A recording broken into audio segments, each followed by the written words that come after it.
Assalamualaikum warahmatullahi wabarakatuh. Perkenalkan, nama saya Muhammad Faizal Ardiansah.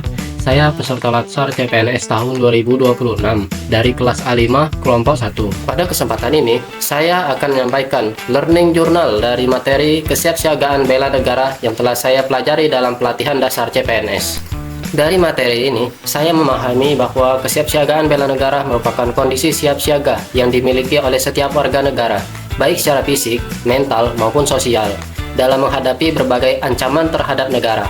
Bela negara tidak hanya diartikan sebagai upaya pertahanan secara fisik, tetapi juga mencakup sikap, perilaku, dan tindakan nyata dalam kehidupan sehari-hari yang dilandasi oleh nilai-nilai Pancasila dan Undang-Undang Dasar 1945. Saya juga memahami bahwa di era sekarang, bentuk ancaman terhadap negara tidak hanya berupa ancaman militer, tetapi juga ancaman non-fisik seperti penyebaran hoaks, radikalisme, konflik sosial, serta pengaruh negatif globalisasi yang dapat mengikis nilai-nilai kebangsaan.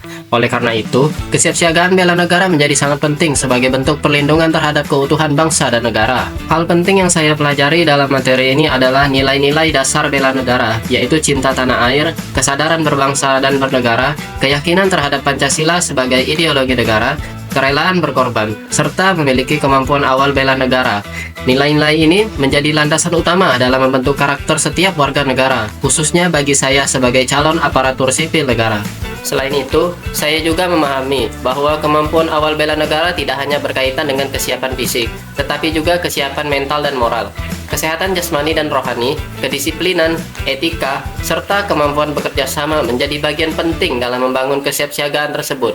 Hal ini juga didukung melalui berbagai kegiatan dalam pelatihan, seperti baris berbaris, tata upacara, keprotokolan, serta kegiatan yang melatih kerjasama tim dan kepemimpinan. Dari pembelajaran ini, saya melakukan refleksi terhadap diri saya sendiri. Saya menyadari bahwa selama ini saya belum sepenuhnya menerapkan nilai-nilai bela negara secara konsisten, terutama dalam hal kedisiplinan dan pengendalian diri. Terkadang masih ada sikap menunda pekerjaan atau kurang maksimal dalam menjalankan tanggung jawab. Hal ini menjadi bahan evaluasi bagi saya untuk terus memperbaiki diri. Sebagai tindak lanjut dari pembelajaran ini, saya memiliki beberapa rencana aksi yang akan saya lakukan. Pertama, saya akan meningkatkan kedisiplinan dalam bekerja dan mengelola waktu dengan lebih baik. Kedua, saya akan menjaga integritas dan kejujuran dalam setiap tugas yang diberikan. Ketiga, saya akan lebih bijak dalam menerima dan menyebarkan informasi agar tidak mudah terpengaruh oleh hoaks. Keempat, saya akan berupaya memberikan pelayanan terbaik kepada masyarakat sebagai bentuk pengabdian pada negara. Saya juga menyadari bahwa sebagai CPNS, saya memiliki peran strategis sebagai pelaksana kebijakan publik, pelayan masyarakat, serta perekat dan pemersatu bangsa. Oleh karena itu, kesiapsiagaan bela negara menjadi fondasi penting yang harus saya miliki agar mampu menjalankan tugas dengan profesional, bertanggung jawab, dan berorientasi pada kepentingan masyarakat. Dengan memahami dan menginternalisasi nilai-nilai kesiapsiagaan bela negara, saya berharap dapat menjadi ASN yang tidak hanya kompeten dalam bidang tugasnya, tetapi juga memiliki karakter yang kuat, berintegritas, serta memiliki semangat nasionalisme dan pengabdian yang tinggi kepada bangsa dan negara.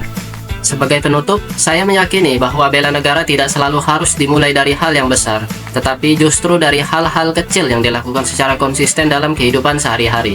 Oleh karena itu, saya berkomitmen untuk terus belajar, memperbaiki diri, dan berkontribusi secara nyata sebagai bentuk kesiapsiagaan bela negara. Demikian yang dapat saya sampaikan. Saya akhiri, wabillahi taufiq wal hidayah. Wassalamualaikum warahmatullahi wabarakatuh. Saya ucapkan terima kasih.